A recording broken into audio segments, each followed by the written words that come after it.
Okay, Benediction, what up, everybody? I want to talk about humility and the concept of keeping your Santos the way you want to be kept. Okay, so the one in the middle is that's Iami, that's my mother in Santo. The word is out. So you see how simple this is, okay? Indistinguishable from the other girls, okay? Only indicator is the crown, okay? For the longest, I didn't even have Ochun with a crown.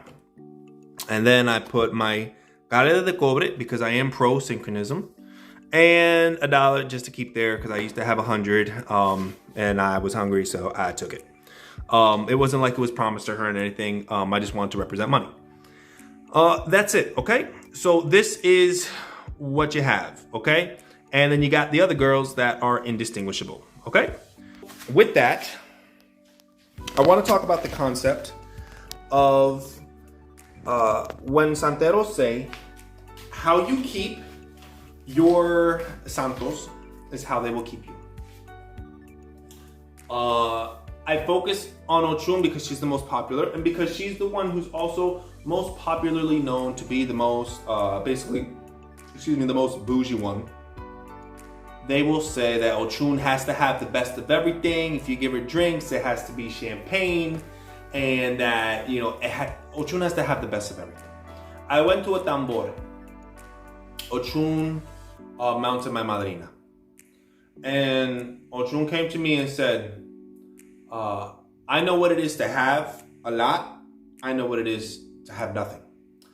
I know what it is to be the highest. I know what it is to be the lowest. I know what it is to be rich and have all the riches in the world.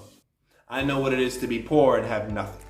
Now, I say all this to say that you notice my Ochun. I'm over here looking because that's what my Ochun is. Everything is very simple. The crown is tarnished. It's the original crown and everything that came. As long as they keep the sopera clean, I'm content.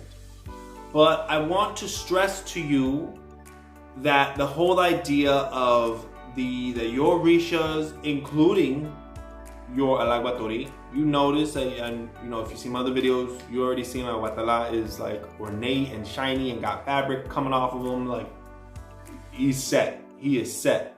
Usually the person's alaguatori is going to be the most ornate one. But I digress. Like usual.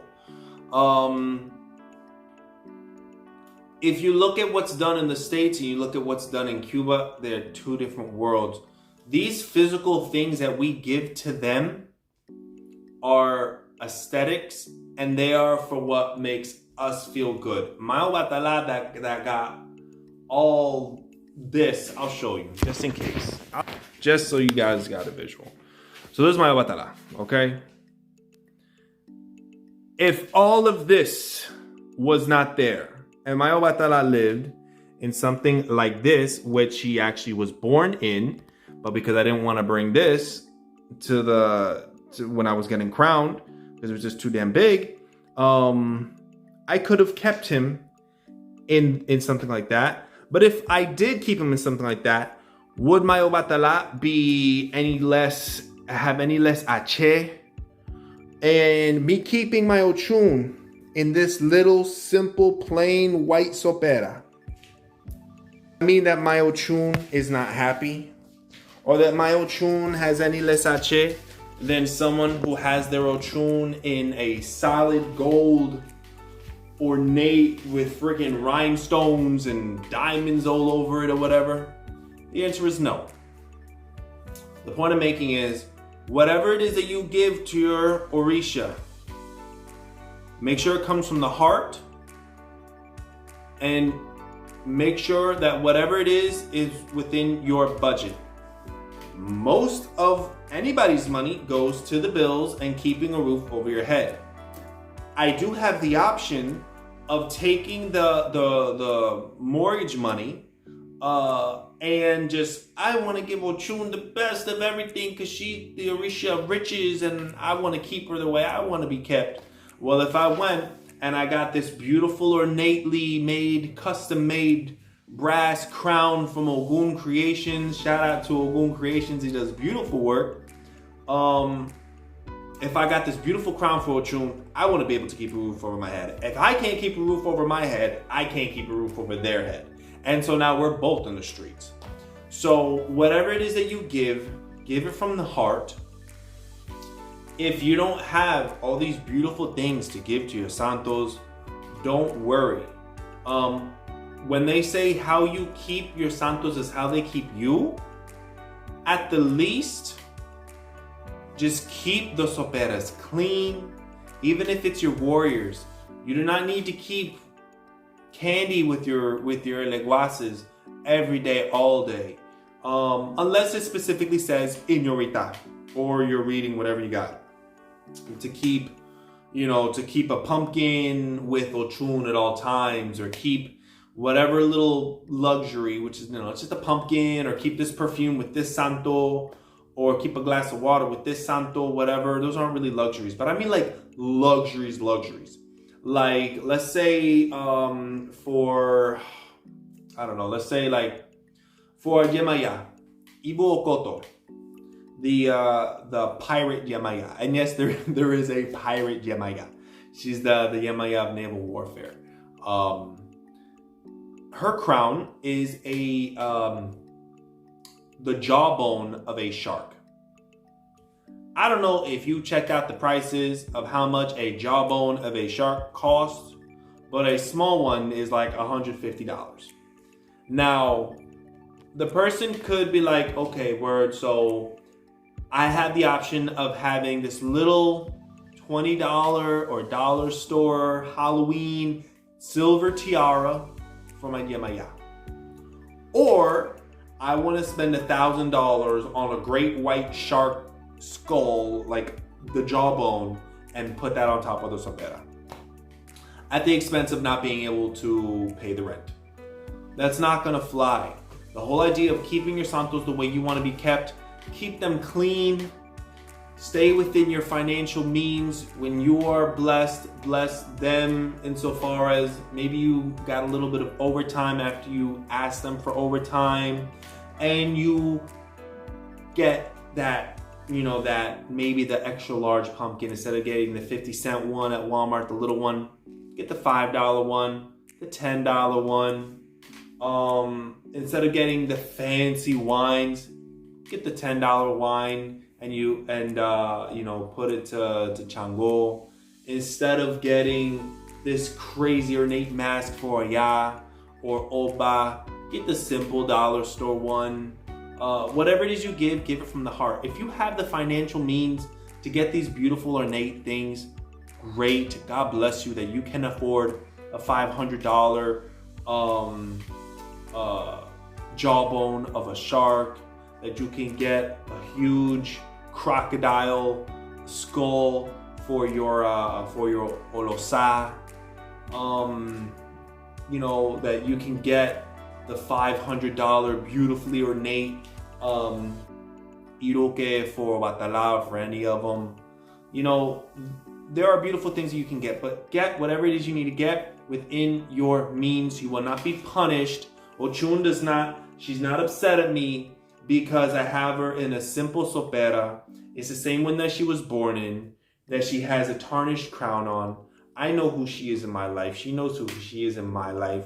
I ask her for blessings of money. Ire owo, ire omo, ire oma, ire ariku babawa, every day of my life.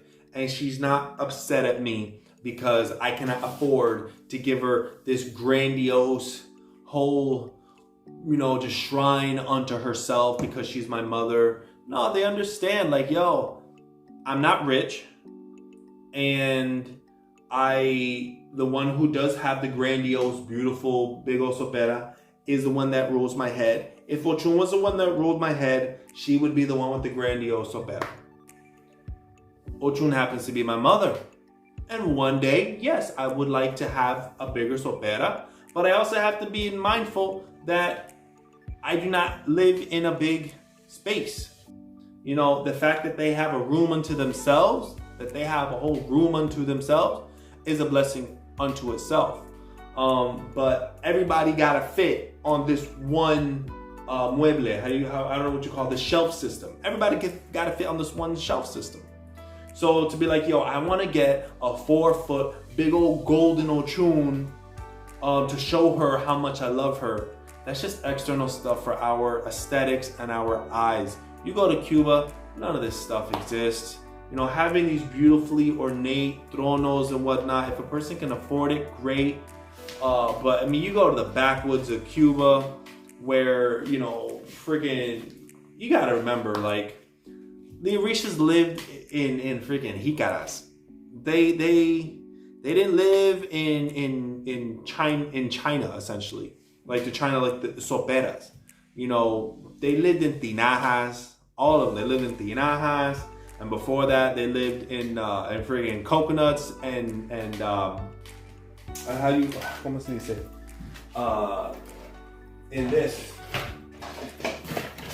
In this, Ochun would live in this. Okay, so to go from this to what she currently lives in is an upgrade. But even if my Ochun was born in this, because some people like to keep their stuff more like Africanized, or, you know, just their quote unquote original way, the Ochun that would live in here would not be any less effective than the Ochun that lives right over there, or any less effective than a person's Alagbatori who is Ochun and lives in like a friggin' solid gold, beautiful, a 5-foot solid gold sopera. It's just for our eyes. And as far as they keep your Santos the way you want to be kept, clean the sopera on the inside, on the outside, change the waters every few months if it's a Yemaya or an Ochun, or Oba if that's your lineage, Yewa if that's your lineage, or Ya if that's your lineage. Keep the inside clean, keep the outside clean, and that's it. There's no need to get caught up in, I need to have the best of the best because Chango is my crown and he has to have all these fabric and these, I'm gonna have lion teeth imported and just put them inside the sopera so he knows that I love him so much. That's physical stuff for us. Instead of getting spending thousands of dollars on getting some leopard skin or whatever, you can go to Joann's fabric store, get faux skin and put it on them, because spending $5,000 for some black market leopard skin versus $15 for a yard of leopard print. Do what's in your means, okay? Keep your Santos the way you want to be kept, meaning keep them clean. When you get a little extra boost in your paycheck, give a little extra boost in what you give them. Instead of one pumpkin, get two Ochun. Maybe a little bit extra more ornate mask for ya, whatever. But be within your means. The whole concept of having all these lavish things. We're talking about spirits, y'all. We're talking about orishas who don't need any of these physical things, these containers. Santos do not, they can't be contained, okay? For that reason, that's why we gotta call them. That's why when we throw obi, you gotta call them beforehand, because they're not just staying in a sopera all damn day. We're talking about entities and energies. So the physical things that we put them in, we put them in the appropriate colors, we put them in the appropriate materials. We don't put Chango in a sopera, we put him in wood. We don't put Chango inside of metal because he lives in wood. Things like that, okay. But, my Chango lives inside of a salad bowl from Home Goods. You think I'm gonna pay $80 to go to Botanica and get some generic $80, $90, $100 sopera batea? Look at this. That's a nice Chango, okay? And you know what that is? That's a $15 salad bowl and then a $10 top, okay? And these, I'm not breaking the bank, $10 each. That my Ochun is not gonna bless me because she's jealous of someone else's container or sopera. No, I'm sure Ochun is very content. Keep the inside clean, keep the outside clean. And that's it. You know, do not break your head or your wallet trying to impress any of these spirits. I'll end it on this. There's a story that my madrina was telling me that basically speaks of Ochun's humility and a little bit of her volatile nature. Basically, a person threw a tambor for Ochun, and they had the best. They made sure to like invite the world and have this beautifully lavish tambor. I think it was a fundamento. I don't know what it was, but like they paid top dollar and they had the best, and pastries, and it's a beautiful, gorgeous trono. It was bomb. Ochun comes down and mounts somebody. And you know what Ochun does? She starts ripping off the trono and tearing everything down. Oh, she said the first thing that Ochun did, she was quiet and she went over to the table where there was a bunch of food and she flipped it over. And the tamboleros, they stopped. And she starts tearing down this beautifully lavish, ornate throne. And Ochun said, I never asked you for any of this. As a matter of fact, the only reason why you're throwing this whole shindig, it's not to honor me. It's not because you love me. It's because you wanted to make a show for the rest of the community to be impressed about all that you have, when I'm the reason that you have all you have. So Ochun knows what it's like to have and not to have. All the orishas know what it's like to have and not to have. They'll have their ups and their downs and their addictions and their quarrels and their positives and negatives of what they went through in life. And if you cannot give the best as far as the physical things, then do whatever it is you need to do within your financial means. 1, make sure it's within your financial means. And 2, make sure it comes from the heart. Because if it doesn't come from the heart, Ochun would rather take a little pyrite stone, because it's fake gold, it's fool's gold, a little pyrite stone that you get from the store that comes from the heart, or a little 50-cent pumpkin that comes from Walmart but comes from the heart, than someone who gives this solid brass and gold crown that comes from like the depths of Egypt, that was just to impress other people, not because that what they gave had any sentimiento, had any feeling, okay? So, I hope y'all enjoyed the video, and let me know what other topics you want me to hit on next. Peace.